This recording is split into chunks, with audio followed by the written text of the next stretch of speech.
What's up, y'all?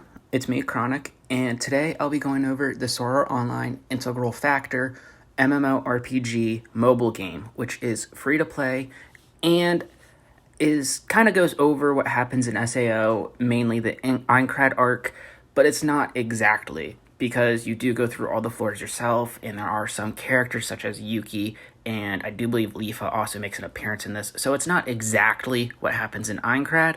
However, you do get to live through like what happens in all that. Now, if you enjoy this video, do make sure to like, comment, and subscribe. Also, check out my Twitch. I do play other games and whatnot over there. And if you want me to do more videos on this game, make sure to let me know down below. And if there's any other free-to-play games you would love me to go over, definitely let me know down below in the comments below. Other than that, hope you enjoyed the video, and I'll see you all next time. Now, to start us off, I'll be going over the whole character creation menu and all that, and there is actually a lot of different options between the faces, the hairstyle, the eye color. There's accessories and scars and tattoos that you could choose from. There's a plethora of different things you can use in order to create your character, and I really love it. And you could also change it later on after the tutorial. I'm not sure after that. However, there is a lot to do in the character creation menu. Next up is just the cutscene that explains that you are in Aincrad and what's going on. It's kind of like the beginning of the anime itself after they get teleported and all that. I kind of just skipped over the beta portion of the game that goes over the tutorial and all that. I can give the explanation on combat system later. However, I do love this addition to the game where it explains it, and it kind of just reminds me of the actual anime. And it also just gives you an insight to some of the characters and the world. After this cutscene, this is also the chance where you can actually change your character as well, because just like in the anime, you get a mirror and it changes your appearance. You can either change your character look or you can just keep it the same, which I really like. But the one downside to this is I kind of wish they went a little bit more in depth with the whole thing, compare it to the anime, and keep it a little bit more, linear to the anime. However, I do love the addition to some of the characters as well with this.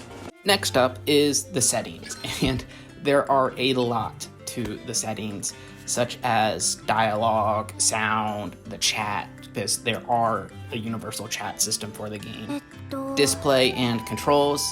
I kind of hope that they do change this slightly and make it a little bit better to look at and dumb it down just a tiny bit, because it can be kind of overwhelming for some people who aren't used to this type of thing.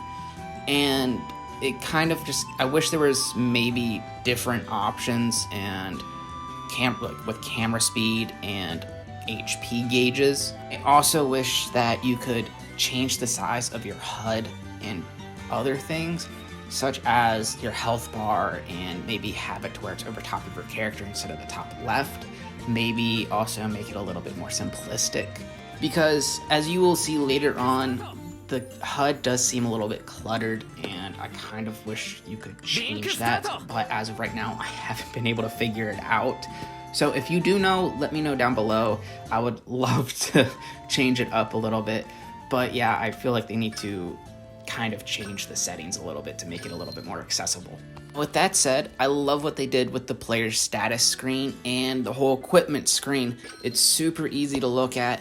It's very nice with how you could change things up. You could have numerous different classes, and it's just very nice. There are some stuff though that is still locked behind, such as mods, and that could either come in a later update or later on in the game, because this game isn't completed yet, sadly, though I love it. And you also have a mastery system, and it's very nice. I kind of wish they went through it a little bit more in a tutorial setting, but it's just over time type of learning, I guess. And another positive is you get all of these things for your partner as well. So that's nice, and I love it, but I do wish they kind of had more of a tutorial with some of it. There is a reward system that allows you to get rewards such as crystals and whatnot that you can use to use in-game purchases for logging in daily, and having a streak with it. There's also daily missions and other cards as you're seeing on the screen right now. It's nice to have this type of reward system and whatnot, but it can be a little bit complicated to find it sometimes. Now that could just be something that I have an issue with, but yeah. Next up is the place where you use your crystals, the Arcane Gem, and it's kind of like a store. This is where you can use the gems that you get for free from logging in, doing daily missions, etc., or that you can pay real money for. This is a gacha game, but I kind of like how it's easy to access, it's nice to look at, and it does actually explain drop rates and whatnot as well in it. And these cards can be used for skills and equipment to buff up your characters, which is very nice and useful. So you could have different sword skills from different characters. You could have different effects for your armor, which is very nice. I also love the way it looks when you pull the characters out. It's nice to look at. It's beautiful, and they did a fantastic job with it. And you also have a level up system for all of them as well. Though I haven't figured that out completely yet, so I'm not going to comment on it too much. But as you can see, this is what I was talking about with the whole equipment thing, with the skill sets where you can see Kirito and all of that stuff.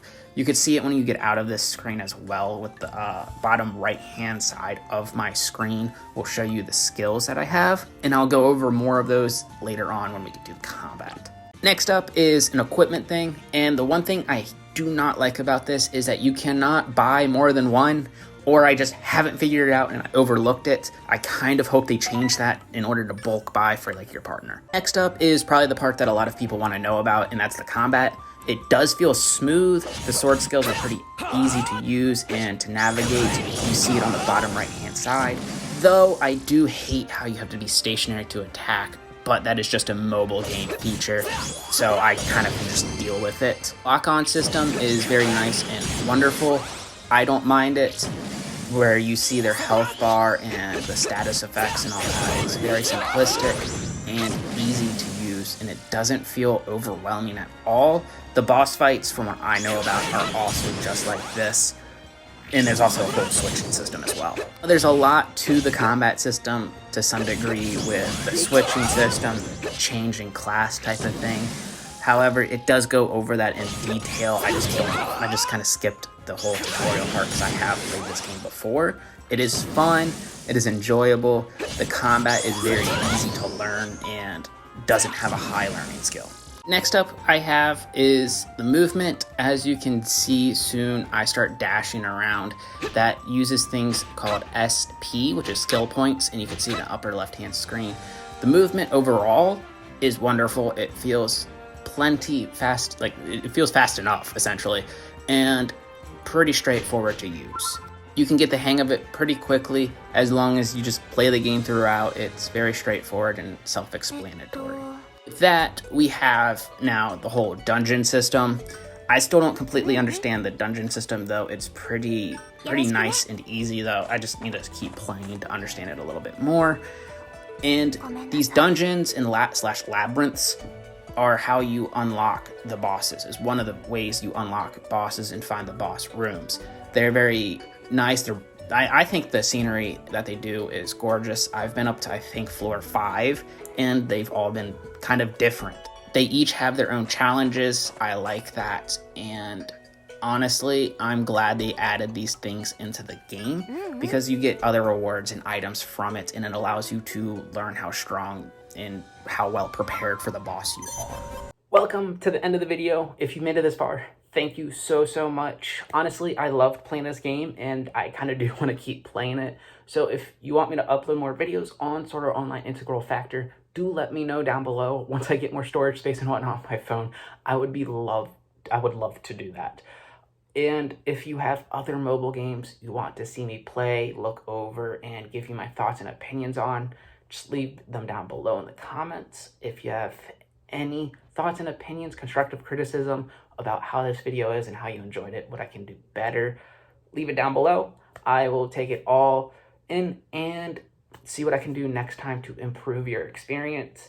Other than that, Thank you all so much for watching. It means a lot that you've made it this far. Also, thank you for 150, almost 200 subscribers. It means a lot to me. Each and every one of you mean a lot to me, and all the support on the shorts and full streams I appreciate.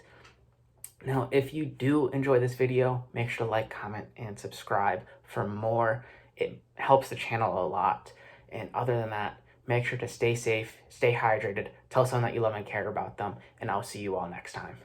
Deuces.